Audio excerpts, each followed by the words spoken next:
dollars, we don't know who to. We don't know if they have that money. We can't even look at their books.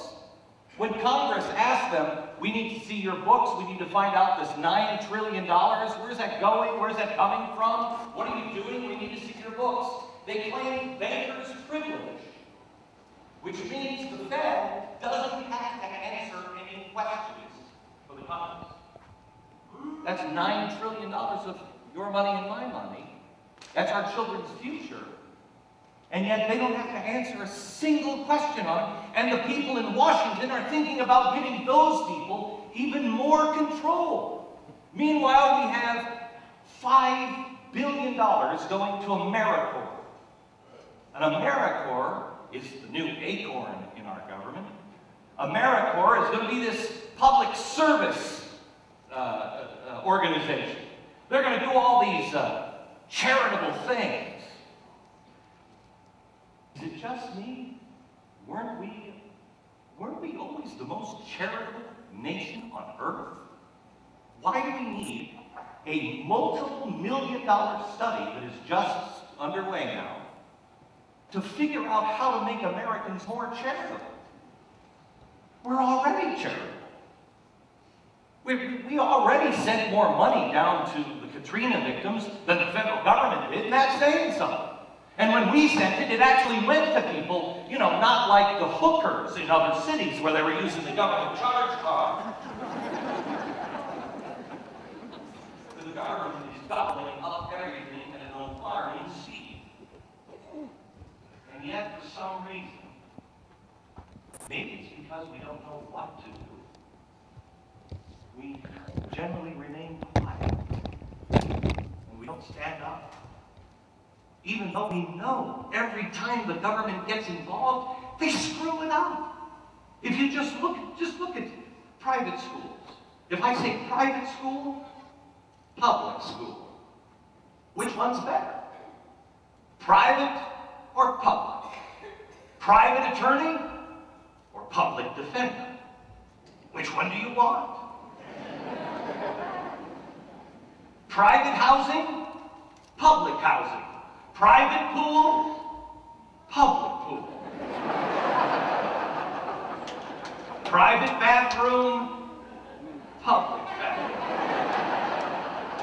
I mean, how many times do we have to go through this lesson before we get it? I think I'm going to go to the private bathroom, thank you very much.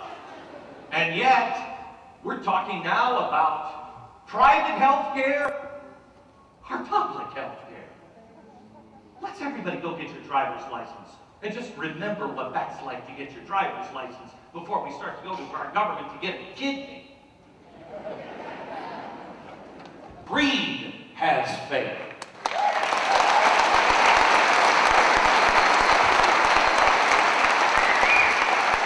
We don't need to figure out how to be more charitable. Here's an idea. I didn't need a study to call up Sheriff Roy and say, hey, do you guys need some help in your state? And you didn't need a study to say, hey, I'd like to go see that show. I'm going to go buy a ticket to it.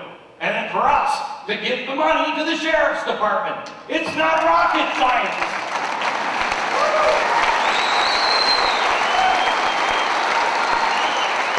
We just as Americans do what we do best. And that's plan for the future. Make our own way.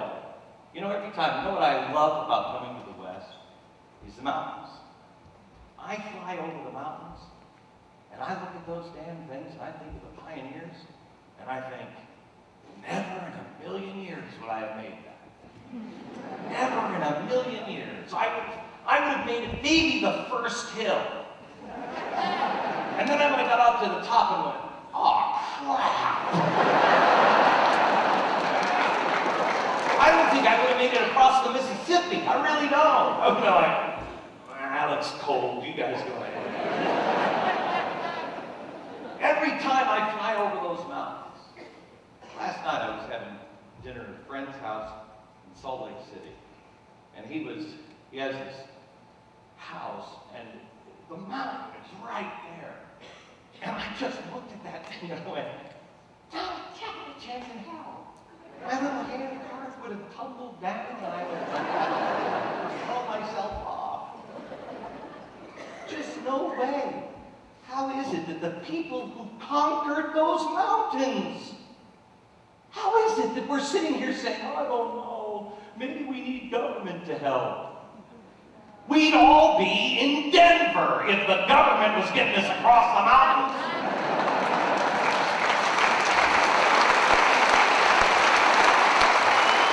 To get more, like, how about we just build some wagons and we just walk? No, no, no, we can't do that. We would have never made it over. The only mountain we would have crossed is a mountain of debt with these people. And yes, you've heard it in your own state. Good heavens. If Idaho is going down this road, do you know what it's like in New York? You know, I was just talking to one of your representatives. He met me backstage. He said, you know, we had 6 votes. I said, yeah, why not? 6 votes. They didn't understand. And I said, did anybody suggest cut spending? Yeah.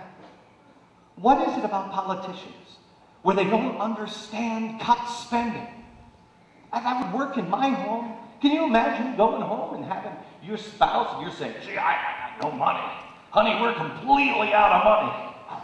We're about to lose the house. But good news is, I put our kids into debt. I took out a whole bunch of loans in their names. Oh, they're going to be paying for our sweet TV for years and years and years in the future. It'll be great. My wife would look at me and slap me across the face.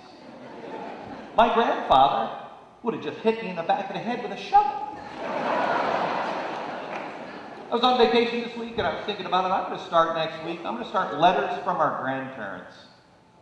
I'm just going to take the news of the day and I'm going to try to remember what my grandfather would have said.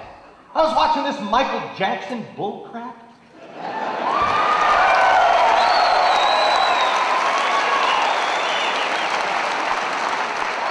I'm watching this Michael Jackson stuff on television.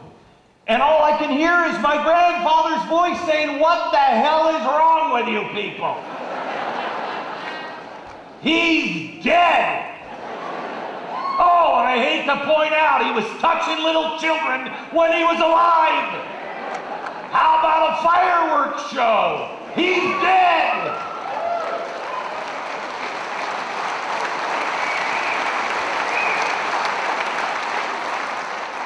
Arnold Schwarzenegger. Well, I'm going to have to balance the budget. I'm going to have to cut the police department. Are you really, Arnie? Really? How about you cut the police department? You know, just the part of the force that was there ushering in the Jackson family. How much did that cost? $4 million to a state that can't afford it. Here's my grandfather with a shovel. Jeez. Sometimes I had the hardest time. Some friends who don't understand the Western mentality, they joined us for the first couple of days for the 4th of July. And they were sitting there and we were in this house and it's got animal heads all over the wall. And I'm like, yeah. And you know, there's a buffalo, antelope, politician. Yeah, I took that one down myself. You know, and we're sitting there and we're looking at them. They're like, the animals, they make me very uncomfortable. They just...